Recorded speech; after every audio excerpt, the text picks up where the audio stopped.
Okay, I am over at the mill, but I am meeting a friend of mine who told me about the way changed my method of detecting in my settings, and he has permissions, like 30 permissions here. He lives here in this village, and he knows all of the farmers, and he basically has permission from every farmer in the village to search on their land.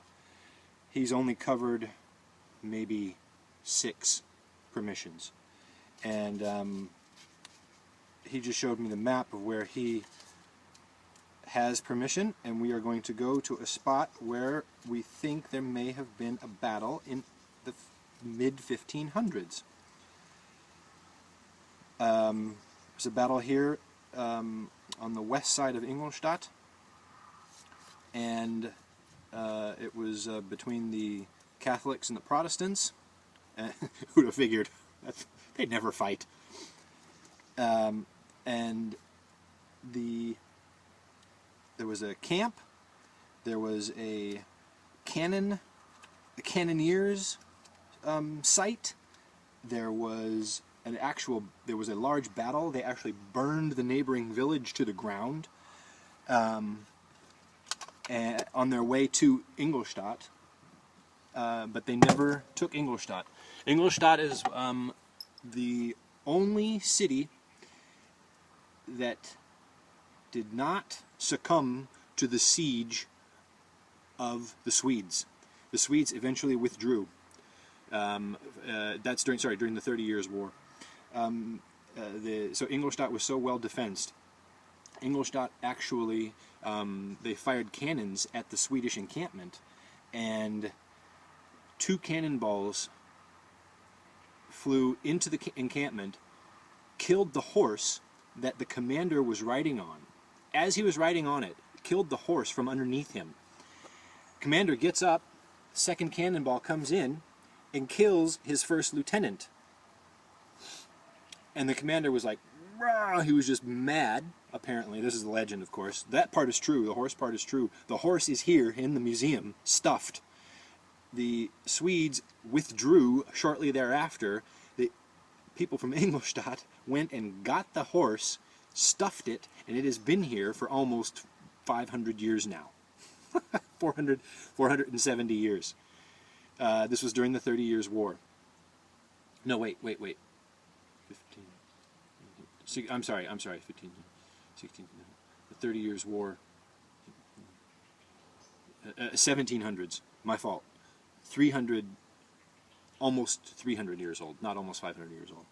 So anyway, it was during the 30 Years' War that happened. The Swedes withdrew, and there you go. Ingolstadt was never taken by anybody, actually. Yeah, so we're not going to that area. We're going to another area where this earlier war happened, or a battle, and this was during the time of Martin Luther, when Protestantism was gaining popularity in Germany, and the Protestants were taking cities, basically, and the Catholic cities were resisting. So they tried to take Ingolstadt, and they failed. And we're going to the battle site beforehand. That happened before they tried to besiege the city. Let's hope we can find something. Oh, and there's also 2 Roman roads there in the area. So there's not much history there, just a little bit. You know, only a couple thousand years or so, something like that. You know. So we'll see what we can find. I'll catch you there. Okay. At the first site, silver hammered. It's pretty caked with mud. The mud here is really, really sticky today. But there you go. Silver hammered. Not a bad start. On to the next. Sweet. Okay. Solid 80. This was on the surface. I tried to dig it up. I thought it was at least going to be a little under, but this was sitting right on the top. This is a solid 80. If this isn't silver again, yep, 85 even. That's even a little, seems a little too high. By the way, that silver focus here. That silver hammer that I just found, that was ringing at 39. So this is really caked with mud from the shape and everything, the size, the weight. You know what? This might even be aluminum. I think this is aluminum. It's not heavy enough to be silver. Not of this size.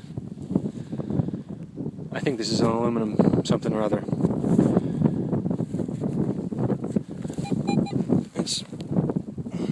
I don't know. I'm obviously going to have to clean it up and get back at you. Alright. Okay. Found something. We're on another field. You see that right there? Right there. A little blurry. Hang on. I think it's a ring. Yeah, this is definitely a ring. Very green. Probably copper. Sorry.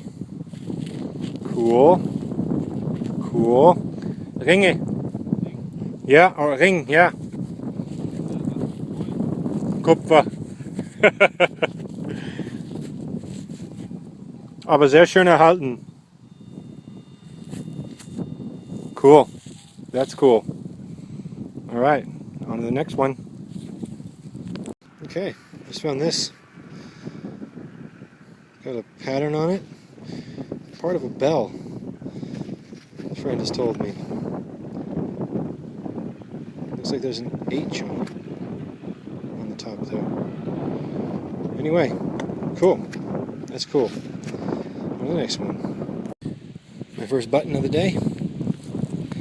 This may have been made out of an old coin. It's got the shank still on it. Can't tell. It's got writing on it and a design in the middle. Looks like an old coin turned into a button, copper. We'll find out later. Cool, sweet. On to the next. And I found a thimble. Very nice shape. Looks to be copper. Cool. That's sweet. On to the next one. Just dug this up. It's round and flat, and it's a coin. And I knew I recognized that. This is going to be one of those 50 Reichspfennig from inflation. This is inflationary currency. 50 Pfennig. Yep. It's been hit. Focus.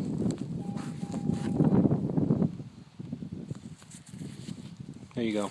I found a couple of these. Alright, on to the next. Okay. This is going to be the wrap-up of the last few days. Not too much in the junk pile. A couple of things in the blah pile. Here are the coins. Focus. A couple of things I'm not sure about. And a couple of things I didn't know I had. Okay, so where do we start? Blah. Don't know what that is. Flat, very thin. Had it. There we go. I think it's a washer. I thought this was a coin when I was digging it out, and it's not. Flexing. This little one here was inside of this bigger one here, and it was folded, and I don't know what it is. There are no markings on it. Thinking it might have been a button of some sort, but I do not see where a shank would have been inside there. So I don't know.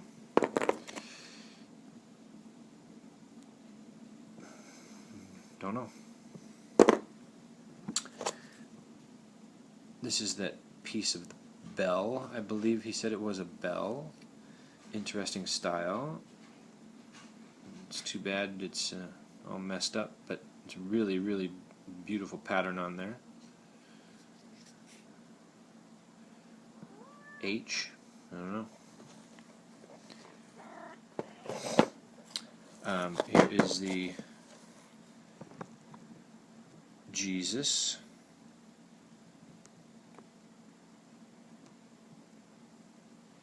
Unfortunately, it's missing an arm. The back, hollow. Okay. The other interesting, this is another pendant of the Maria and the baby, I believe is what that is. I can't read it yet. I can't clean that corrosion off yet. This is interesting.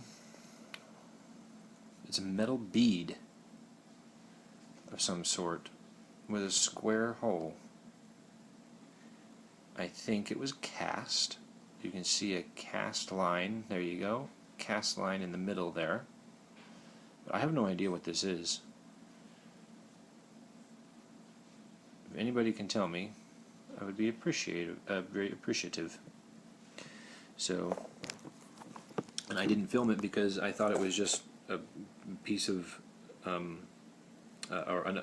just a piece of melted metal. And I got it home and cleaned it up, and there you go. Back over to the sweet stuff. There's the bottle.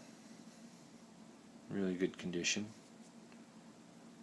Unfortunately, there's no writing on it, so I don't know if I'll be able to identify it, where it came from. But it's intact. It's not cracked anywhere. Very pleased with that. Here's the copper ring.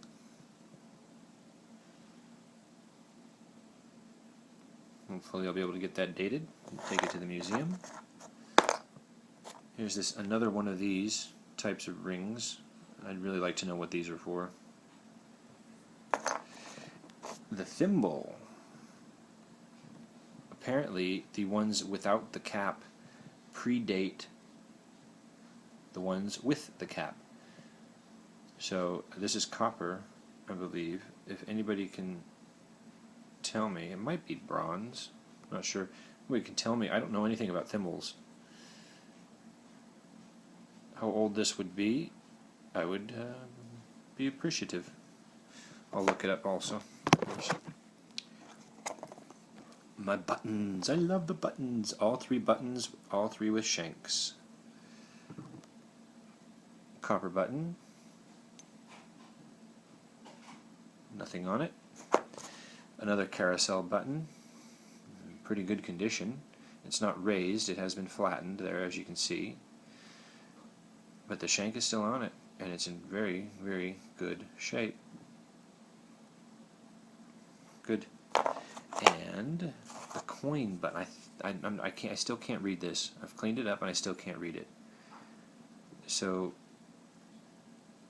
I'm going to take it to the museum, and the guy there will clean it up for me really nice, and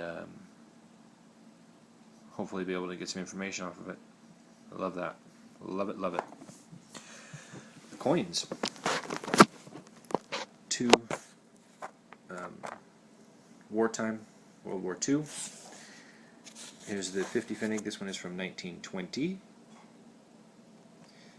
Inflationary currency. It's a bit grotty. And the find of the day, for me anyway, the guy I was with found 2 silver. This is from Augsburg, silver hammered, and as you can see the date, where, come on, get me the light. Let me try and focus again.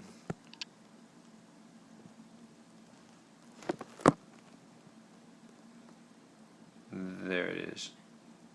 1698, right up on the top there. The top of the coin, where it is now.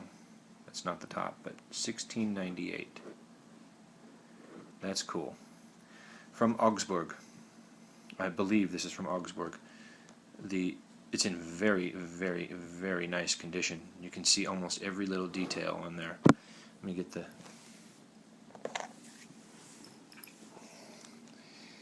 magnifying glass out here. Let's see if we can get you some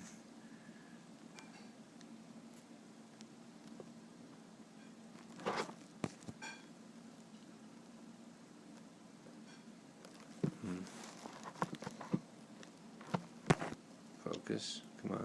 There we go. That works pretty well. Look at the detail on there. Really nice. Really nice. Pleased with that one. Get it turned over the other side.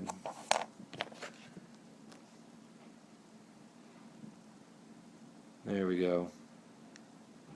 There you can see the 1698 on the left there a little better.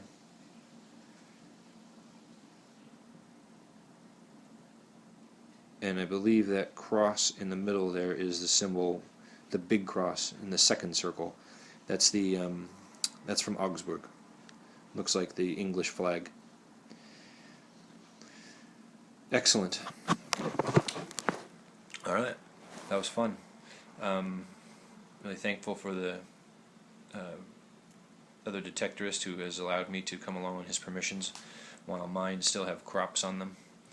And yeah, meanwhile, this guy, since March, he just started. He showed me all of his silver coins, and he would have literally a pile of coins. He has found so many silver coins, it's unbelievable. The little square ones that I've shown you, the really tiny square copper ones, from Regensburg in the past, he has found one, a silver one, and it is extremely rare. I can't believe how many coins he has. I can't believe it. All from the fields. And they're all hammered. Well, I mean, I would say 90% of them are hammered. It's unbelievable how many coins he has found just since March. Is anybody else, you guys in England, or in anywhere in Britain, anywhere else in Germany, have you found any amount of silver coins like this?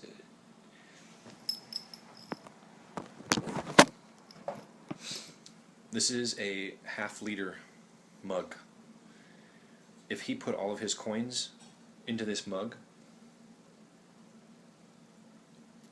it would fill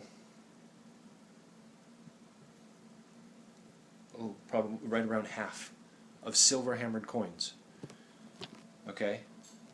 That's how many silver hammered coins he's found since March.